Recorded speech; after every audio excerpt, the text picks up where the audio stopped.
Kirk, there's been a lot of talk about free speech this week. Do you see a difference between cancel culture and consequence culture? I mean, your question's a little trick question. I'm a very strong person for free speech.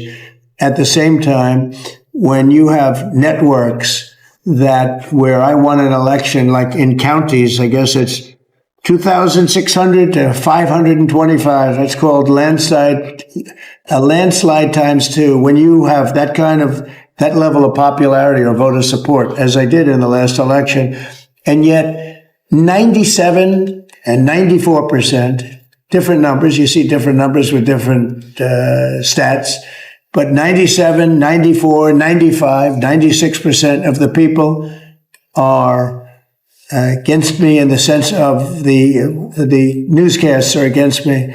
The stories are they said 97% bad.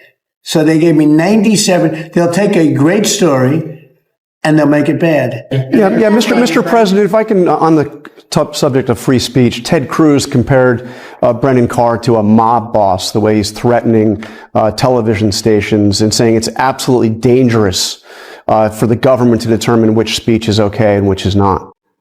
What's your reaction to Ted Cruz? I think Brendan Carr is an incredible American patriot with courage. You know, it used to be, I remember in the old days that networks would have to get licensed, relicensed, and it was always a big deal. You know, they had to show honesty and integrity.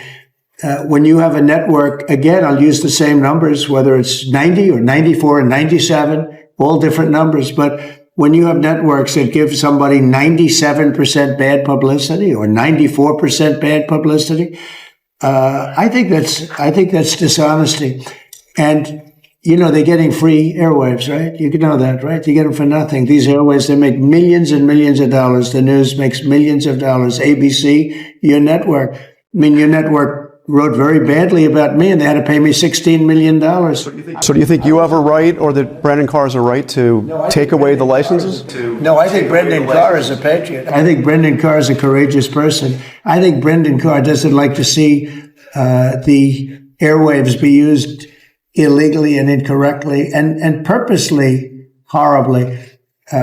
Doesn't like to see a person that won the election in a landslide get 97% bad publicity before the election. I mean, it's amazing that I won the election with that, but here's what happened. The people have given your networks no credibility. They don't give them any credibility, John. If they did, they wouldn't vote for me. They wouldn't have voted for me.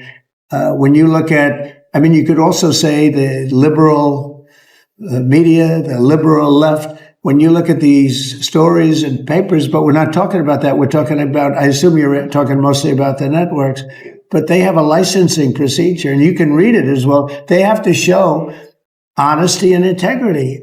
And when they take a good, well, I think the people decide. That's why I'm president. When they take a great success, like you often do, and you make it into like it's a loser, or you put a negative spin on it, I don't think that's right. So I think Brendan Carr is a great American patriot. So I disagree with Ted Cruz on that. I just want to settle this free speech question, because you've said that you restored free speech in America. Is that free speech including for people who are harshly critical of you, for your political opponents, for people who say things you don't like? I become immune to it. I become immune to it. There's never been a person that's had more unfair publicity